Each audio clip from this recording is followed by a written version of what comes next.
आप गृहस्थ धर्म में रह करके यदि नाम जप करते हैं, अतिथि सेवा, साधु सेवा करते हैं, तो सच्ची मानिए वो आपको निश्चित भगवत प्राप्ति कराएगा। निश्चित। एक तपस्वी आजीवन कठोर तपस्या जितेंद्रियता से जिस पद को प्राप्त करता है, गृहस्थी केवल पापाचरण न करे तो उसी से उसे भगवत प्राप्ति होती है। थोड़ा सा धर्म भी महान भगवत प्राप्ति का हेतु कर देगा। ऐसी संतानें प्रकट होंगी जो तुम्हारी पीढ़ियों की पीढ़ियां उद्धार कर देंगी। गृहस्थी बहुत बड़ा धर्म है, बहुत बड़ा धर्म है, इससे बड़ा कोई धर्म नहीं। ये मत सोचो जैसे लोग कह देते ना, अरे हम तो गृहस्थ। गृहस्थ का मतलब समझते हो, हर धर्म का जनक, हर धर्म की उत्पत्ति उसी से होती है, हर धर्म की पुष्टता उसी से होती है, हर धर्म की व्यवस्था उसी से होती है। आप गृहस्थ धर्म को बहुत हल्के में ना ले। भगवान का अवतार भी गृहस्थ धर्म में ही हुआ है। जहां भी देखो बड़े बड़े जो वीतराग अवधूत भगवान को वश में करने वाले प्रेमी महात्मा या साध्वी, वो सब गृहस्थ में हुए। आज थोड़ी बुद्धि जागृत है तो मेरी बात मान जाओ, भाग के आ जाओ वृंदावन। एक बार सत्संग सुन जाओ, एक बार बिहारी जी के दर्शन कर लो, एक बार यमुना रस रानी के समीप बैठकर नाम कीर्तन कर लो। ये किनके लिए कह रहे हैं? घर गृहस्थी में हो तो पैसा बढ़े, समय निकले तो विदेश घूमने की बात मन में मत लाओ। धर्म क्षेत्रों की यात्रा करो, भगवत क्षेत्रों की यात्रा करो, वहां संयम पूर्वक पुण्य अर्जन करो, नाम जप करो, तो तुम्हारा परम मंगल हो जाएगा। तीर्थ में जाकर संगम, काशी, कितने पावन पावन पुरिया हैं। 4 दिन का नाम कीर्तन बैठल आओ अखंड। 1000, 2000, 4000 संतों को बैठ के पवाओ, उनकी जूठन पाओ, देखो निहाल हो जाओगे।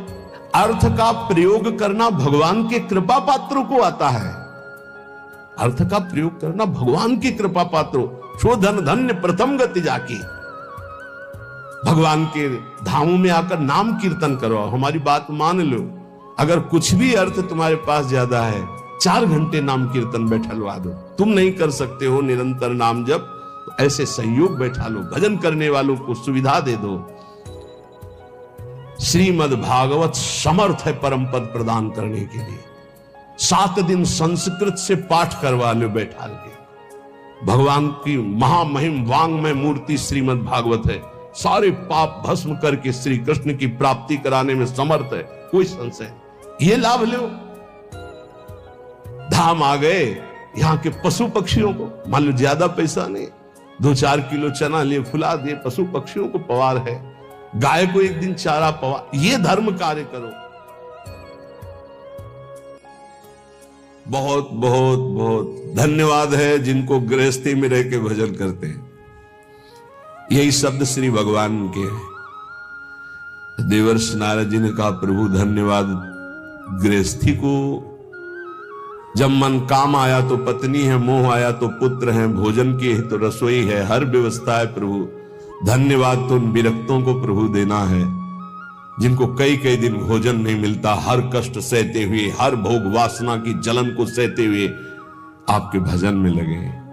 तो उन्होंने कहा, ये तो तुम्हारी बात परम सत्य है, एक काम करोगे? बोले प्रभु आज्ञा कीजिए। एक स्वर्ण के कटोरे में पूरा घी एकदम लेवल से, और कहा एक परिक्रमा लगाओ वैकुंठ की, एक भी बूंद घी नहीं गिरेगा, अगर गिरा तो सुदर्शन चक्र है पीछे। तो प्रभु ये कोई समस्या में फंसा दिया। बोले नहीं, करके आओ बड़ी सावधानी से, एक भी बूंद नहीं गिरना चाहिए। पूरा का पूरा चिंतन में एक बूंद गिरा तो पीछे साए मचे हुए सुदर्शन चक्र जी की। परिक्रमा पूरी करके आए, बोले प्रभु एक भी बूंद नहीं गिरा। बोले वो तो गिरा होता तो सुदर्शन चक्र जी आपको दंड दे देते, तो गिरा ही नहीं है। बोले प्रभु ये लीला क्यों कराए? बोले कितनी बार नारायण बोले?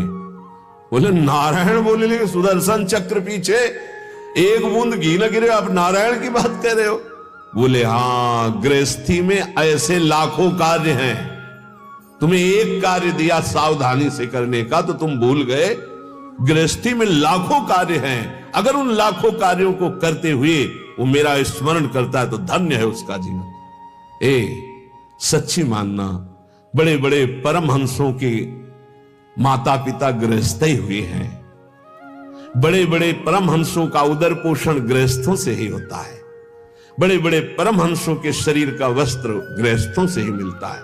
आप गृहस्थ धर्म में रह करके यदि नाम जप करते हैं, अतिथि सेवा, साधु सेवा करते हैं, तो सच्ची मानिए वो आपको निश्चित भगवत प्राप्ति कराएगा। निश्चित।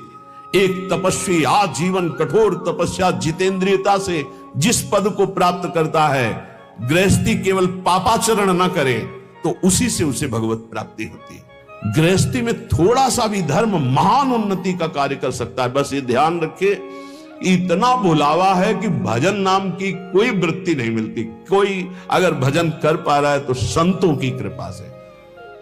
सच्ची मानिए, संतों की कृपा का एक अमोघ फल हम देखते थे।